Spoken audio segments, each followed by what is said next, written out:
रविवार को जॉर्डन स्थित अमेरिका के 20 सैनिक ठिकानों पर हमला किया। ईरान के इस हमले में 2 सैनिक मारे गए, 1 लापता हो गया। अब ईरान ने दावा किया है कि इसकी खुफिया जानकारी उसे जॉर्डन से मिली है। नमस्कार, मैं हूं आपके साथ ममता तिवारी और आप देख रहे हैं न्यूज़ 18 का डिजिटल प्लेटफॉर्म। ईरान और अमेरिका की लड़ाई में नया मोड़ आया है। ईरान की इस्लामिक रिवोल्यूशनरी गार्ड का दावा है कि अमेरिकी ठिकाने पर हमला करने में जॉर्डन की पुलिस ने तेहरान की मदद की। रविवार 19 जुलाई को ईरान की सेना ने जॉर्डन में अमेरिका के कम से कम 20 ठिकानों पर हमला किया। इस हमले में अमेरिका को काफी नुकसान पहुंचा है। ईरान के हमले में जॉर्डन में स्थित अमेरिका का रसद संयंत्र पूरी तरह से तबाह हो गया है। तेहरान के दावे के मुताबिक जॉर्डन की सेना ने इस्लामिक रिवोल्यूशनरी गार्ड को अमेरिकी ठिकानों के बारे में खुफिया जानकारी दी। खुफिया जानकारी मिलने के बाद ईरान ने ड्रोन से इन ठिकानों पर ताबड़तोड़ हमला किया। हमले का वीडियो सोशल मीडिया पर तेजी से वायरल हो रहा। वॉल स्ट्रीट जर्नल के मुताबिक जॉर्डन में जिस तरीके से ईरान ने अमेरिकी सैन्य ठिकानों पर सटीक हमला किया है, उससे अमेरिका हैरान है। अमेरिका को लग रहा था कि चीन की खुफिया रिपोर्ट के आधार पर यह हमला किया गया है, लेकिन अब इस्लामिक रिवोल्यूशनरी गार्ड के बयान ने जांच की दशा बदल कर रख दी है। हालांकि जॉर्डन की सेना ने इसको लेकर कोई टिप्पणी नहीं की।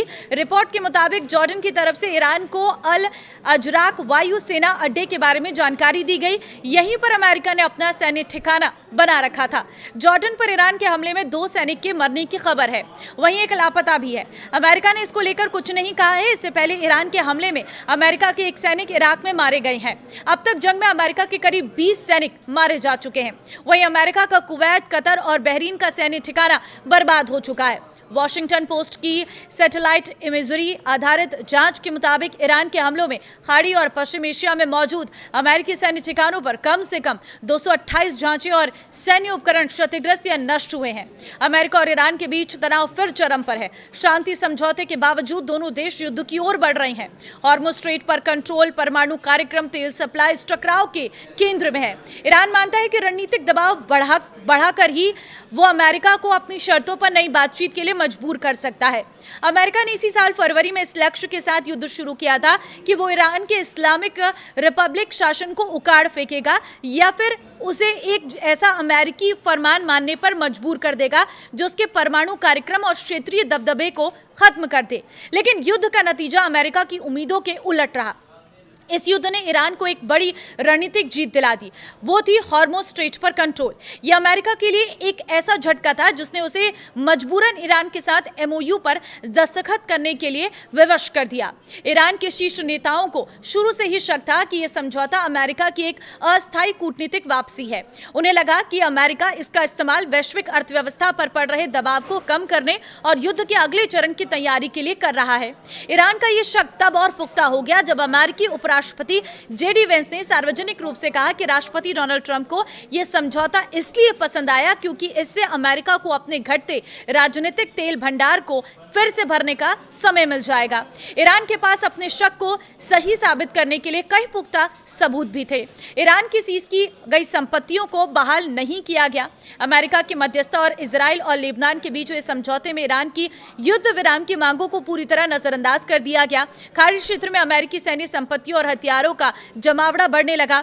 सबसे अहम बात, अमेरिका में कमर्शियल जहाजों को भड़काया कि वे हॉर्मुज़ से गुजरने समय ईरानी अथॉरिटी के निर्देशों को ना माने। नतीजन कुछ जहाज ओमान के तट के करीब से गुजरने लगे। अमेरिका को लगा कि इससे हॉर्मुज़ पर ईरान की पकड़ और उसका दावा कमजोर हो जाएगा।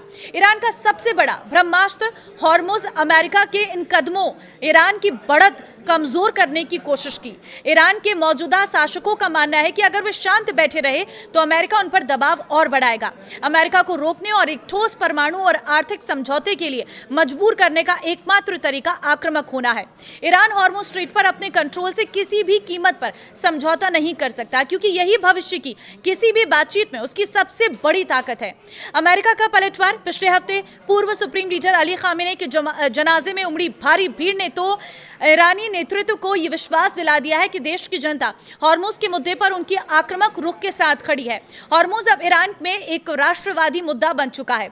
इसी समर्थन के दम पर ईरान ने अमेरिकी योजनाओं को विफल करने के लिए ओमान के तट के करीब 2 ऑयल टैंकरों पर हमला कर दिया। ईरान के इस शक्ति प्रदर्शन के जवाब में अमेरिका ने आक्रामक बमबारी अभियान शुरू कर दिया।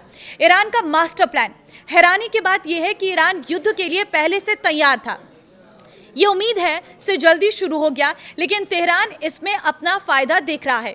ईरान का मानना है कि अगर युद्ध होना ही है तो ये अमेरिका के पूरी तरह से संगठित होने और ग्लोबल इकोनॉमी की सप्लाई चेन झटके से उभरने से पहले हो जाना चाहिए। अब ईरान की रणनीति साफ है, वो अमेरिकी सैन्य दबाव को झेलेगा और खाड़ी में अमेरिकी सैन्य ठिकानों पर अपने हमले तेज करेगा। वो अमेरिकी नौसैनिक नाकेबंदी से होने वाले भारी आर्थिक संकट को बर्दाश्त करने के लिए तैयार है। ईरान को यकीन है कि हॉर्मुज़ स्ट्रेट के साथ साथ बाब अल मंदेब और लाल सागर को बंद करके वो वैश्विक अर्थव्यवस्था पर इतना भारी दबाव बना देगा कि डोनाल्ड ट्रंप को मजबूर होकर अपने कदम पीछे खींचने पड़ेंगे और बातचीत की मेज पर आना होगा।